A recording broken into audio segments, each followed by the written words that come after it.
ಎಲ್ಲರಿಗೂ ನಮಸ್ಕಾರ. ನನ್ನ ಹೆಸರು ಡಾಕ್ಟರ್ ಚನ್ನಬಸವ್. ಮುಗುಳ್ನಗೆ ಹಲ್ಲಿನ ದವಾಖಾನೆ ಸಿಂದಗಿಯ ಡೈರೆಕ್ಟರ್ ಮತ್ತು ದಂತ ವೈದ್ಯರು.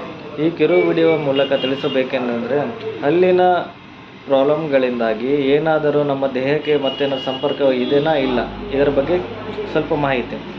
ಅನೇಕರು ತಿಳ್ಕೊಬೋದು, ಹಲ್ಲು ನೋವು ಆದರೆ ಏನಪ್ಪ 32 ಹಲ್ಲು ಇರ್ತವೆ, ಅದರಲ್ಲಿ 1-2 ಹಲ್ಲು ಹೋದರೆ ಏನು ತೊಂದರೆ ಆಗಂಗಿಲ್ಲ, ಈ ಥರ ತುಂಬ ಜನ ಹಳ್ಳಿ ಜನಗಳಲ್ಲಿ ಅವೇರ್ನೆಸ್ ಇಲ್ಲಾರ್ದವರು ತುಂಬ ಈ ಥರ ತಿಳ್ಕೊತಿರ್ತಾರೆ. ಈ 32 ಹಲ್ಲು ದೇವ್ರು ಸೃಷ್ಟಿ ಮಾಡೋ 32 ಹಲ್ಲು ನಮಗೆ ತುಂಬ ಇಂಪಾರ್ಟೆಂಟ್. ಅದು ಫಸ್ಟ್ ಅರಿವು ಇಟ್ಕೋಬೇಕು. ಏನಪ್ಪ ಅಂದರೆ ಕೈ ಮುರಿದ್ರೆ ಕೈ ಹಿಡಿದಾವೆ, ಬಟ್ ಒಂದು ಕೈ ಇದ್ರೆ ನಡೀತಿದ್ದಲ್ಲ, ಆ ರೀತಿ ನಾವು ಸ್ವಲ್ಪ ಅವೇರ್ನೆಸ್ ಇಟ್ಕೊಂಡ್ರೆ 32 ಹಲ್ಲು ಇಂಪಾರ್ಟೆಂಟ್. ಯಾವುದಲ್ಲಾದರೂ ಏನಾದರೂ ಪ್ರಾಬ್ಲಮ್ ಆದರೆ ನಿಯರ್ ಹಲ್ಲಿನ ಡಾಕ್ಟ್ರಿಗೆ ಭೇಟಿ ನೀಡಬೇಕು. ನೀವಾಗಿ ಏನಾದರೂ ವಿಚಾರ ಮಾಡಿಕೊಂಡು ಆ ಥರ ಇಲ್ಲ ನಡೀತೈತೆ.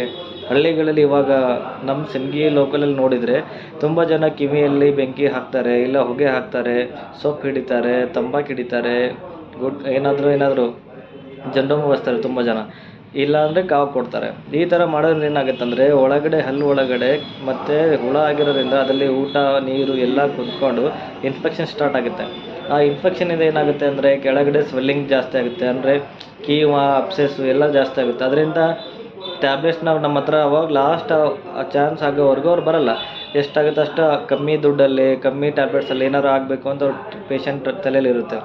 ಈ ಥರ ಮಾಡ್ಕೊಂಡು ಏನು ಮಾಡ್ತಾರೆ, ಲಾಸ್ಟಿಗೆ ಎಲ್ಲಿ ಸಮಸ್ಯೆ ಬಗೆಹರಿಲಿಲ್ಲ ಅಂದರೆ ಡೆಂಟಿಸ್ಟ್ ಹತ್ರ ಬರ್ತಾರೆ. ಅದು ಸರ್ ಏನಾದ್ರು ಮಾಡಿ ಒಂದು 5 ನಿಮಿಷ ಕಮ್ಮಿ ಮಾಡಿರಿ ಸಾಕು ಪೇನ್ ಅಂತ ಹೇಳ್ತಾರೆ. ಅವರಿಗೆ ಪೇನ್ ಕಮ್ಮಿ ಮಾಡೋದಷ್ಟೇ ಗೊತ್ತು, ಬಟ್ ಪೇನ್ ಹೆಂಗೆ ಕಮ್ಮಿ ಮಾಡಬೇಕು, ಟೆಕ್ನಿಕ್ಸ್ ಏನು, RCT ಅಂದರೆ ಏನು, ಹಲ್ಲು ಒಳಗೆ ನರಗಳು ಹುಳ ಆಗಿರ್ತವೆ, ನರಗಳಿಗೆ ಕೀವು ಆಗಿರ್ತೈತೆ, ಆ ಥರ ಏನೋ ಅವೇರ್ನೆಸ್ ಇರಲ್ಲ. ಆದಷ್ಟು ನಾವು ದಂತ ವೈದ್ಯರೆಲ್ಲನೂ ಅವ್ರಿಗೆ ಸ್ವಲ್ಪ ಫಸ್ಟ್ ತಿಳಿ ಹೇಳಬೇಕು. ಹಲ್ಲು ಒಳಗೆ ಈ ಥರ ಇರುತ್ತೆ, ಹಿಂಗಾಗಿರುತ್ತೆ, ಮೇಲೆ ನಮ್ಮಲ್ಲಿ ಡೆಂಟಿನೆಲ್ಲ ಕೊಳ್ತು ಹೋಗಿರುತ್ತೆ, ಅದರಿಂದ ಒಳಗೆ ನರಜೀವ ಇರುತ್ತೆ, ಪಲ್ಪ್ ಅನ್ನೋದು ಇರುತ್ತಮ್ಮ, ಅದನ್ನೆಲ್ಲ ಕೆಟ್ಟು ಹೋಗಿರೋದ್ರಿಂದ ನಿಮ್ಮ ಹಲ್ಲು ಬೇರೆ ಹತ್ತಿದೆ ಬುಡ. ಇದರಿಂದಾಗಿ ಬುಡ ಸಮೇತ ಟ್ರೀಟ್ಮೆಂಟ್ ತೊಗೋಬೇಕು ಅಂದರೆ ರೂಟ್ ಕೆನಲ್ ಟ್ರೀಟ್ಮೆಂಟ್ ಅಂತ ಕರಿತೀವಿ. ಇದಕ್ಕಿಂತ ಮುಂಚೆ ಫಸ್ಟ್ ನಾವು 3 ದಿನ ಆ್ಯಂಟಿಬಯೋಟಿಕ್ ಕೋರ್ಸ್ ಸ್ಟಾರ್ಟ್ ಮಾಡ್ತೀವಿ. ಪೇಯ್ನ್ ತುಂಬ ಜಾಸ್ತಿ ಇದ್ದರೆ, ಅಬ್ಸೆಸ್ ಕೀವು ಏನಾದರೂ ಜಾಸ್ತಿ ಇದ್ದರೆ 3 ದಿನ ಆ್ಯಂಟಿಬಯೋಟಿಕ್ ಕೊಡ್ತೀವಿ. ಇದಾದಮೇಲೆ ನಿಧಾನವಾಗಿ ಸ್ಟೆಪ್ಸ್ ಹಂತವಾಗಿ RCT ಫಸ್ಟ್ ಎಕ್ಸಸ್ ಓಪನಿಂಗ್ ಅಂತ ಮಾಡ್ತೀವಿ. ಅಂದರೆ ಬೇರಿಂದ ಮೇಲ್ಗಡೆ ನಾವು ರೀಚ್ ಆಗಬೇಕಾದ್ರೆ ಫಸ್ಟ್ ನಮ್ಮದು ಫೈಲ್ಸ್ ಎಲ್ಲ ಇನ್ಸ್ಟ್ರೂಮೆಂಟ್ ಎಲ್ಲ ರೀಚ್ ಆಗೋಕ್ಕೆ ಫಸ್ಟ್ ಹೋಲ್ಸ್ ಎಲ್ಲ ಹಾಕೋತೀವಿ ತೋದ್ಮೇಲೆ. ಅದರಿಂದ ಒಳಗಡೆ ನರಗಳೆಲ್ಲನ ನಿಧಾನಕ್ಕೆ ಫೈಲ್ಸಿಂದ ರಿಮೂವ್ ಮಾಡ್ತೀವಿ. ಅದಾದಮೇಲೆ ಮತ್ತೆ ನಮ್ಮ ಎಂಡೋಡಾಂಟಿಕ್ ಏಜೆಂಟ್ಸು, ಆಮೇಲೆ ರೂಟ್ ಕೆನಲ್ ಫಿಲ್ಲರ್ಸು ಅವೆಲ್ಲ ಯೂಸ್ ಮಾಡಿ ಫಿಲ್ ಮಾಡಾದಮೇಲೆ ಸಿಮೆಂಟ್ ಹಾಕ್ತೀವಿ. ಸಿಮೆಂಟಲ್ಲಿ ತುಂಬ ವಿಧ ಇದೆ. ಒಂದು ಟೆಂಪ್ರರಿ ಸಿಮೆಂಟು, ಪರ್ಮನೆಂಟ್ ಸಿಮೆಂಟ್ ಅದೆಲ್ಲ ಆದಮೇಲೆ ಮತ್ತು ಪೇಷಂಟ್ಗೆ ಕಂಫರ್ಟ್ ಹಲ್ಲೆಲ್ಲ ಕೊಳ್ತು ಹೋಗಿರುತ್ತಲ್ಲ ಅದ್ರ ಮೇಲೆ ಕ್ಯಾಪ್ ಸಿಸ್ಟಮ್ ಮಾಡ್ತೀವಿ.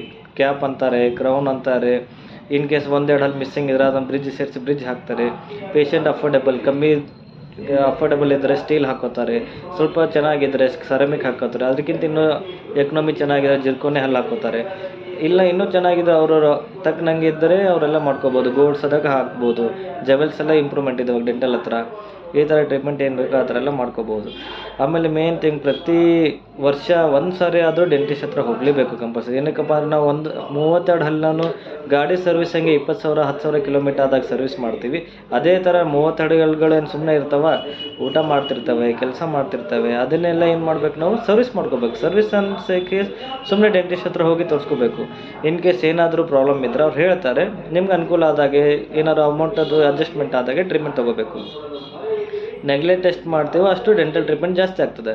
ಎಷ್ಟು ಕಮ್ಮಿ ಟ್ರೀಟ್ಮೆಂಟ್, ಜಸ್ಟ್ ಏನಾದ್ರು ಫುಡ್ ಲಾಡ್ಜ್ಮೆಂಟ್ ಆಗ್ತಾರೆ, ಊಟ ಸಿಕ್ಕೋತಿದೆ ಸರ್ ಅಂತ ಕಂಪ್ಲೇಂಟ್ ಬಂದರೆ ತೋರಿಸ್ಬೇಕು. ಅದು ಮುಂಚೆ ಆ ಥರ ಪ್ರಾಬ್ಲಮ್ ಇಲ್ಲ ಅಂದರೆ, ಇವಾಗ ಪ್ರಾಬ್ಲಮ್ ಆಗ್ತಿದೆ ಅಂದರೆ ಡೆಂಟಿಸ್ಟ್ ಹತ್ರ ಬರಬೇಕು. ಬಂದಾದಮೇಲೆ ತೋರಿಸ್ಬೇಕು. ಏನು ಮೈನರ್ ಭಾಳ ಅಂದ್ರೆ ಸಿಮೆಂಟು, GSN, ಕಂಪೋಸಿಟು ಫಿಲ್ ಮಾಡ್ತಾರೆ. ಜಾಸ್ಟ್ ಹಬ್ಬ ಬಂದ್ರೆ 1,000-2,000 ಒಳಗೆ ಮುಗಿತೈತಿದ್ದು. ಇದು ಹಾಗೆ ಬಿಟ್ಕೋತ ಹೋದರೆ ಆಮೇಲೆ ರೂಟ್ ಕೆನಲ್ ಮಾಡಬೇಕು, ಕ್ಯಾಪ್ ಹಾಕಬೇಕು. ಇನ್ನೂ ಸಕ್ಸಸ್ ಆಗಿಲ್ಲ ಅಂದರೆ ಹಲ್ಲು ಕಿತ್ತಬೇಕು. ಹಲ್ಲು ಕಿತ್ತಾದ್ಮೇಲೆ ಮತ್ತೆ ಇಂಪ್ಲಾಂಟ್ ಮಾಡ್ಕೋಬೇಕು. ₹500 ಹೋಗೋ ಕೆಲಸನ 5,000 10,000ವರೆಗೂ ತೊಗೊಂಡು ಹೋಗ್ತಾರೆ ಪೇಷಂಟ್. ಇದನ್ನು ಸ್ವಲ್ಪ ಎಷ್ಟಾಗುತ್ತೆ ಅಷ್ಟು ಅವಾಯ್ಡ್ ಮಾಡ್ಕೋಬೇಕು. ಸರಿನಾ? Okay, thank you.